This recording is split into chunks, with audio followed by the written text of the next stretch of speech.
オトラル事件。それはモンゴル帝国とホラズム王国の関係を根底から揺さぶった歴史上最も衝撃的な外交事件です。1218年、モンゴルの商人がシルクロードの要衝オトラルに到着した瞬間、ホラズム川の税関長イナル地区の命令で財産が没収され、多くの商人が拷問の末に命を奪われました。この残虐行為に激怒したチンギス・ハーンはすぐに報復の意思を固め、使者を派遣して真相と責任者への処罰を要求しました。しかし、ホラズム皇帝あるアッティ・イン・ムハンマド2世は軽視し、死者の1人を殺害し、残り2人は屈辱的に送還しただけでした。チンギス・ハーンにとってこれは単なる外交侮辱ではなく、モンゴルの権威と交易安全への挑戦でした。その結果、1219年、モンゴル軍は大規模な西西の旗を掲げ、中央アジアへ進軍を開始しました。モンゴル軍の侵攻は武力衝突だけでなく、緻密に計画された心理戦と包囲戦術が支えられていました。サマルカンドの包囲ではまず水源を掌握し、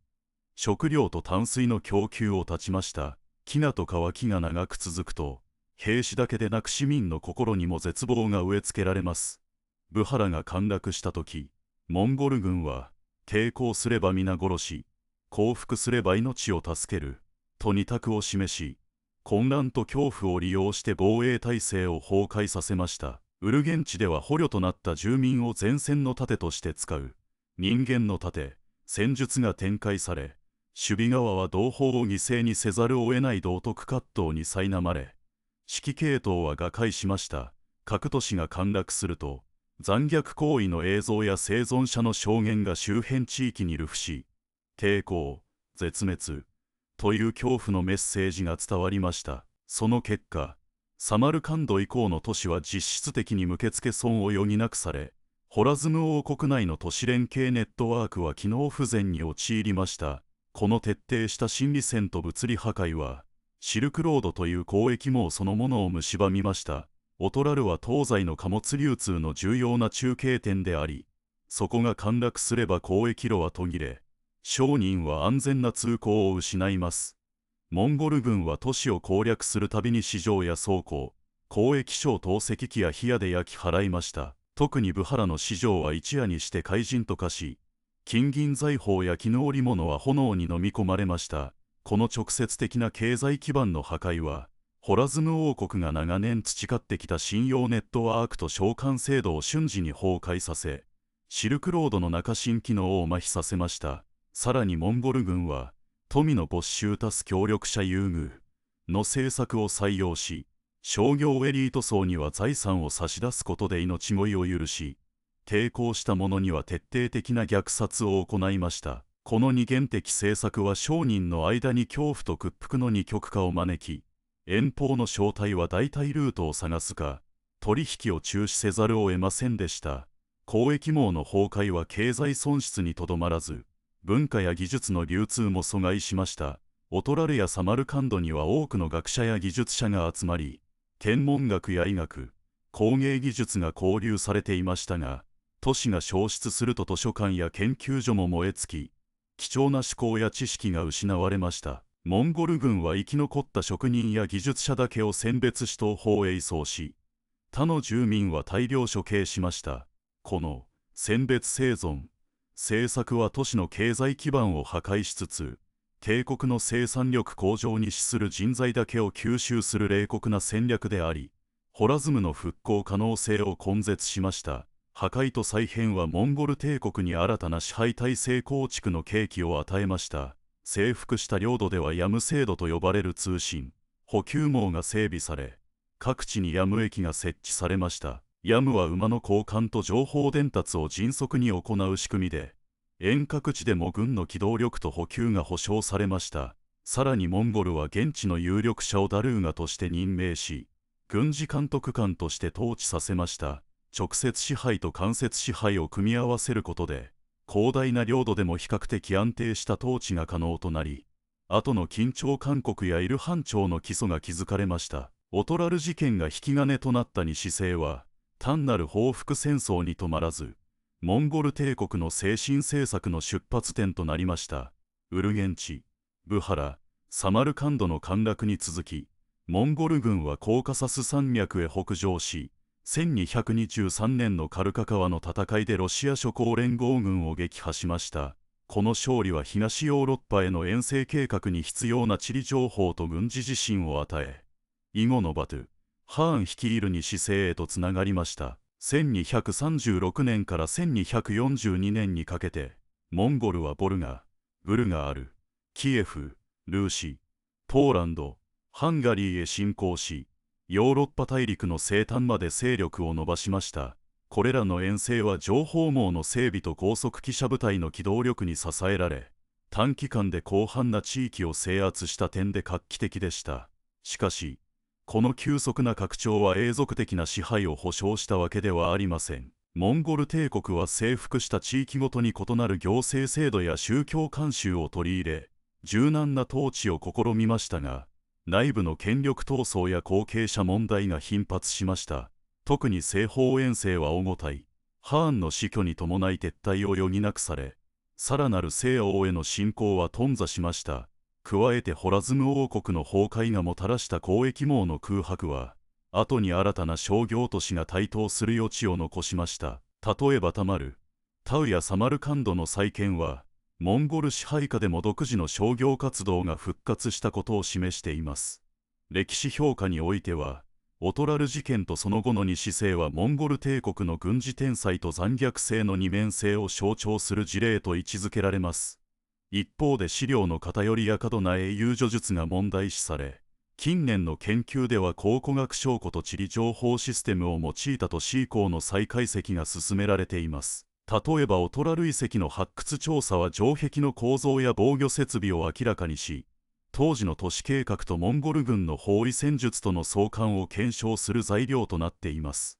またシルクロード沿線の交易ネットワークをデジタル化し、モンゴル侵攻前後の物流量変化を可視化する試みも行われており、経済影響の定量評価が期待されています。今後の研究課題としては、一次資料の多角比較が挙げられます。ペルシア語、アラビア語、チベット語、モンゴル語の文献を横断的に分析し、事件の認識差や宣伝目的を解明する必要があります。次に遺跡調査と環境科学を結びつけ、戦争が土地利用や灌漑システムに与えた長期影響を評価することが求められます。さらにモンゴル帝国が導入したヤム制度やダルーガ制度が後世の国家行政にどのように継承されたかを比較史的に検証することで、帝国の統治モデルが現代の行政システムに与える示唆を抽出できるでしょう。総括すると、オトラル事件は単なる外交失策に止まらず、モンゴル帝国の西方遠征の起爆剤となり、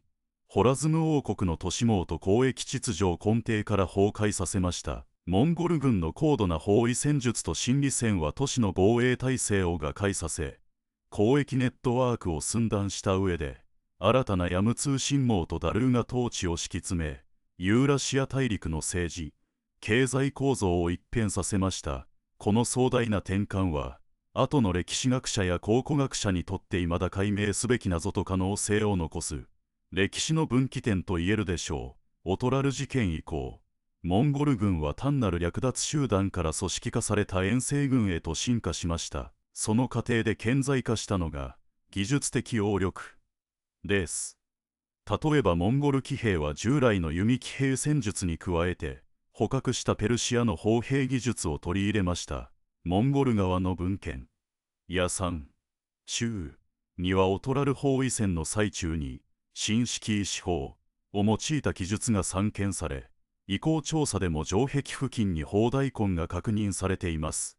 これらはモンゴルが武力だけでなく、非征服地の軍事技術を迅速に吸収し、自らの戦闘様式に統合したことを示しています。さらにモンゴルは情報収集網として、タリム、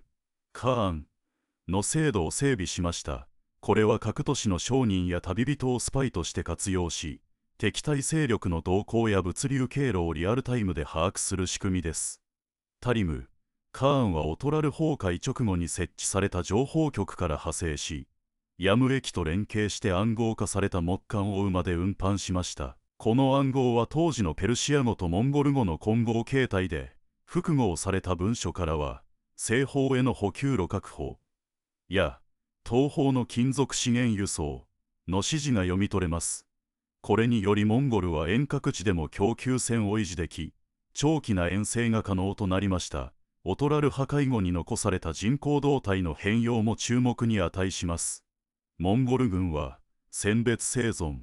政策の一環として、都市部の熟練職人や学者を、功能人として編成し、特別な保護と報酬を与えました。一方で農民層や無産階級は大量処刑または強制移住させられ、広範な荒廃地域が生まれました。その結果、ホラズム平原の灌漑システムは急激に劣化し、乾季の水不足が頻発しました。環境科学者による堆積物分析ではオトラル崩壊後30年以内に河川の流量が平均 15% 減少したことが示され、これは人口減少と農耕面積縮小が直接要因と結論付けられています。しかしモンゴルが保護したエリート層は帝国内で新たな地ネットワークを形成しました。サマルカンドの再建期にはペルシア医学の権威あるラジとモンゴルの軍医バトゥ・ハーンが共同で医療院を創設し、傷病兵の治療法を体系化しました。この医療院は後にいる班長が正式に採用した医師官僚制度の原型となり、中央アジア全域に医療サービスを標準化しました。さらに天文学者あるファラビがモンゴルの天文観測隊に加わり、製図作成と歴法統一を行った結果、ヤム駅間の時間管理が精密化し、軍の起動速度が従来の 1.3 倍に向上したという研究報告もあります。交易網の再構築に関しては、モンゴルが2段階市場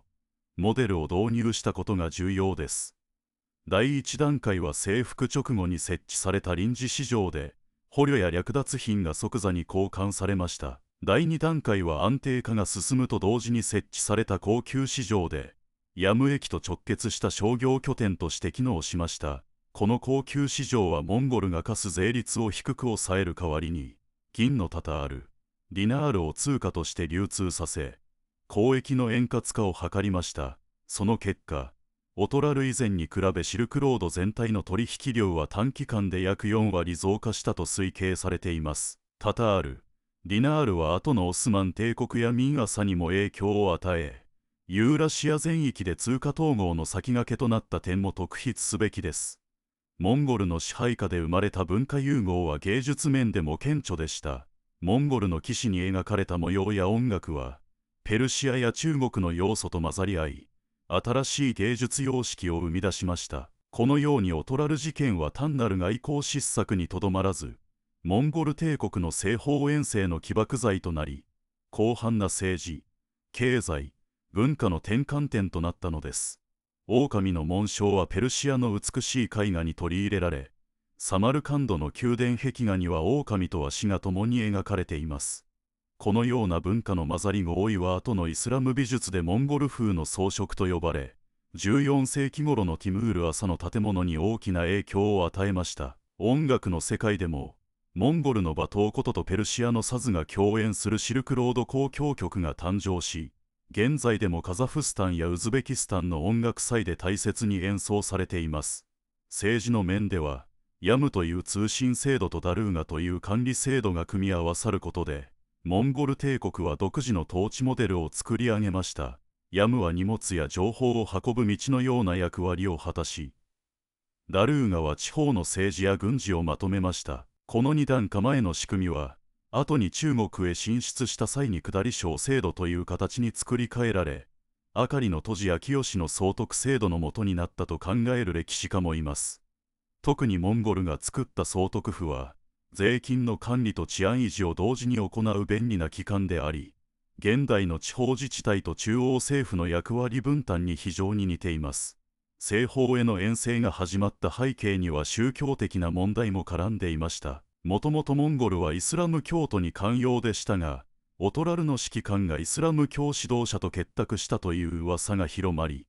不信感が高まりました。その結果、モンゴルはこれを聖なる戦いとして正当化し、イスラム世界への遠征を神聖な使命と考えました。この考え方は、バトゥ・ハーンが全宇宙の王という称号を名乗る際の公式文書にも反映され、ヨーロッパ諸国に対しても異教徒への攻撃は正当であると主張する根拠となりました。具体的な遠征の動きとして、カルカ川での勝利後に作られたカスピゼン小基地が重要な役割を果たしました。この基地は黒海沿岸の港町チェルヌーヒツと連携し、船による補給路を確保しました。モンゴルはここで海軍の原型を試し、軽い木造船を数十隻建造しました。これらの船は黒海からバルカン半島への上陸作戦に使われ、ビザンティン帝国の防衛を一時混乱させました。ビザンティンの記録には、北から来た不思議な騎馬隊が海に現れたと書かれ、モンゴルが海戦に挑戦したことが示されています。遠征の盛り上がりは1245年に始まったドニエプル川作戦で頂点に達しました。この作戦ではヤム駅を巧みに利用し、食料や武器を迅速に運搬してロシアの防衛線を突破しました。当時の手紙によれば、モンゴルの騎兵は1日で 300km 以上走り、敵の予想を完全に裏切ったといいます。さらにモンゴルは火薬を早期に取り入れ、火矢や簡易大砲でロシアの重装歩兵をパニックに陥れました。土中の硝石が見つかったことで、実際に火薬が使用されていたことが科学的にも証明されています。しかし、この軍事的成功の裏では激しい権力争いが勃発しました。オゴ対ハーンの死後、次の皇帝をめぐる争いが激化し、遠征軍の指揮系統が乱れました。特にカスピゼン小基地の指揮官トゥルグバトは争いに巻き込まれ、自ら命を絶ったと伝えられています。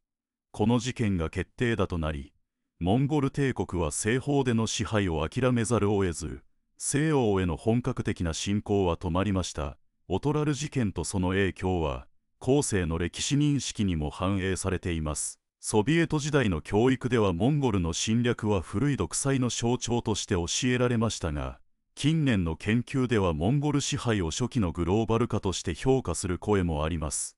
貿易網が再構築され、技術が交流したことが長期的に地域の発展に寄与したという見方です。ウズベキスタン国立大学のチームはドローンとライダーを用いてオトラル遺跡の3次元モデルを作成し、城壁が多層防御帯であったことや地下水道網と食料庫が合体した複合施設であったことを明らかにしました。さらに、地理情報システムを使ったシミュレーションでは、オトラル崩壊後のシルクロードの変遷が詳細に示されています。北のルートが衰退し、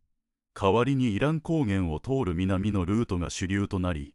ペルシア湾の港町が急速に栄えました。モンゴルが設置した海上ヤム駅は新たな物流拠点となり、後のオスマン帝国が地中海貿易を支配する基盤となったと考えられます。最後に、オトラル事件が現代に教えるのは、破壊と再生という矛盾した関係です。モンゴルは短期には圧倒的な力で町を壊しましたが、同時に高度な行政制度や技術交流の仕組みを導入し、長期にわたって新しい文明秩序を築きました。この二面性は、現代の紛争後の復興にも通じる循環を示しています。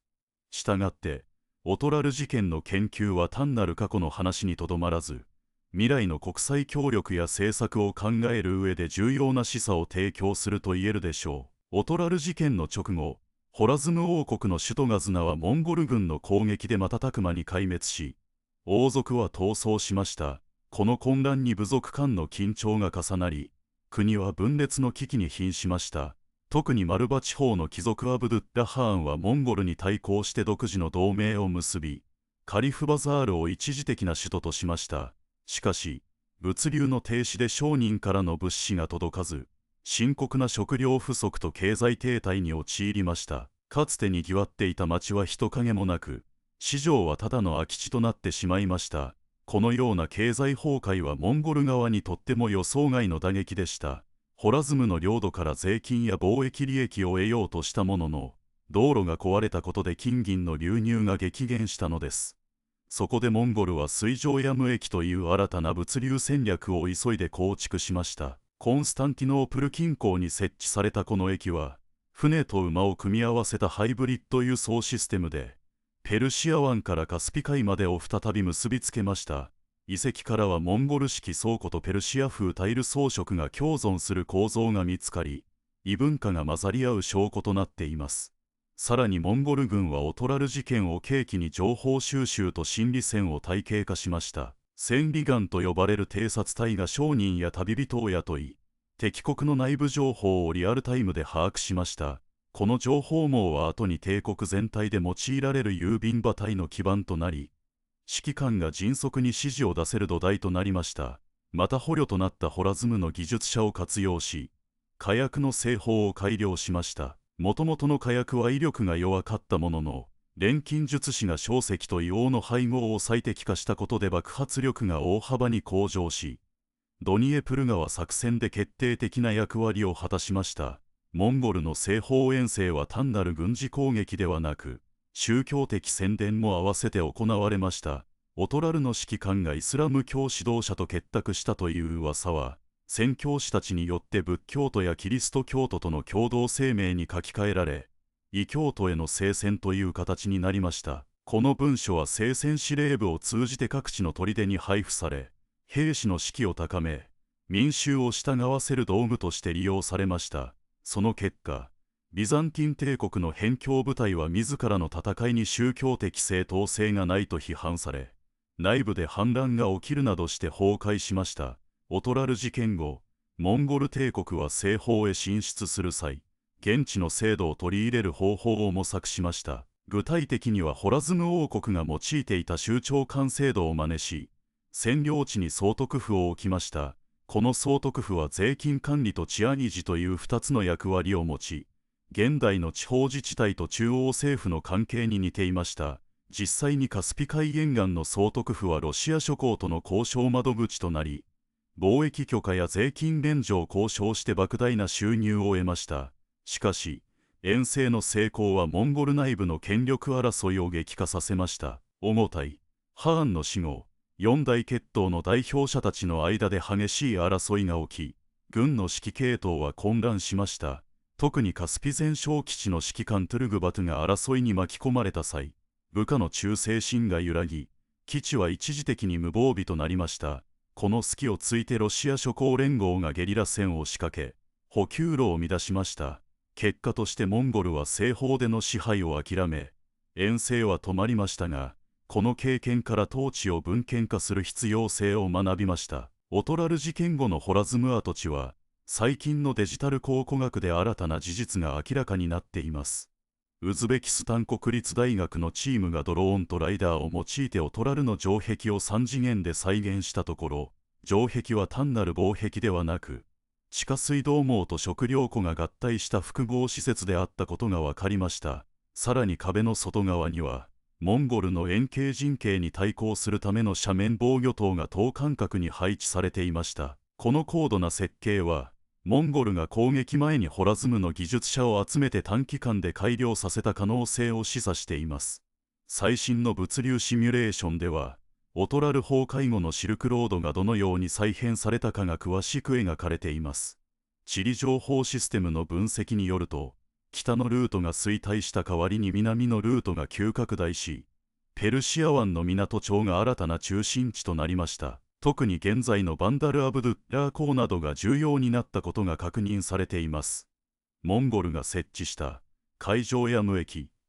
は、カスピ海への船舶航路を整備する中心地となり、後のオスマン帝国が地中海貿易を支配する際の基盤となりました。この航路は、ユーラシア全域の貨物流通を劇的に変えました。文化面でも、オトラル事件は大きな転換点でした。モンゴルは占領地で学者や芸術家を保護し、宮廷に招きました。例えばホラズムの詩人あるサディクはモンゴル皇帝の側近として宮廷詩人団に加わり、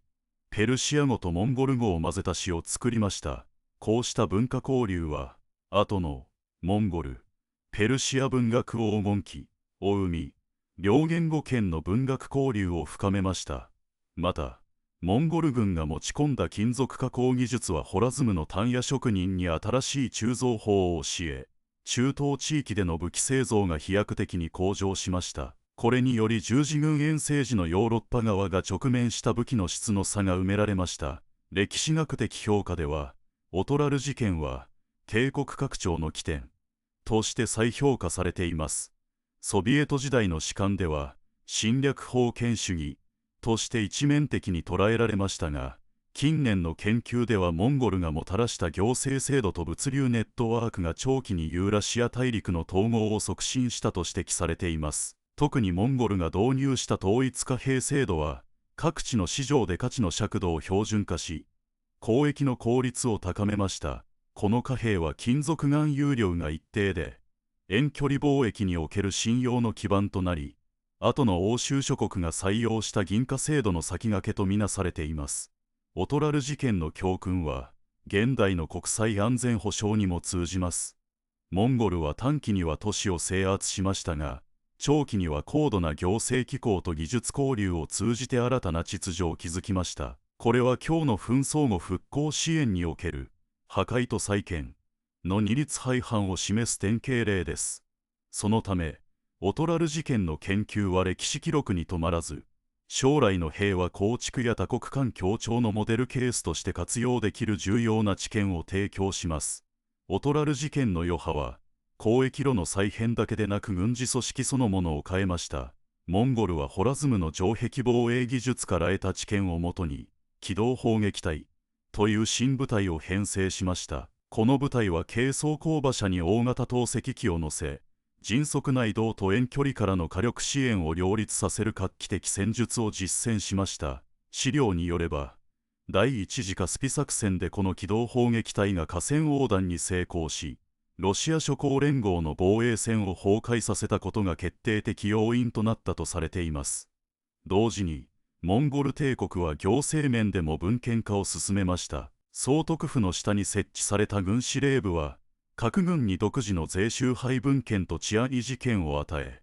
地方指導者の自治意識を高めました。この制度は、後にチンギス・ハーンの子孫が中央集権統治に戻そうとした際に抵抗勢力として機能し、帝国内部の権力バランスを長期にわたって維持する土台となりました。文化面では、オトラル占領直後に設立された学術交流院が注目されます。この院はペルシアの天文学者とモンゴルの観測隊を結びつけ、製図の統一と暦法の改定を共同で行いました。その結果、当時のイスラム世界で使われていた太陰太陽暦とモンゴルが北方で用いていた太陰暦との調和が図られ、遠征軍の行軍計画は季節変動に左右されにくくなり、物流の予測精度が飛躍的に向上しました。さらに、オトラル事件を契機に金属加工技術が伝播し、ヨーロッパ大陸にも波及しました。モンゴル軍が西方へ進出した際に持ち込んだ鋳造炉はイタリア北部の都市国家に伝わり、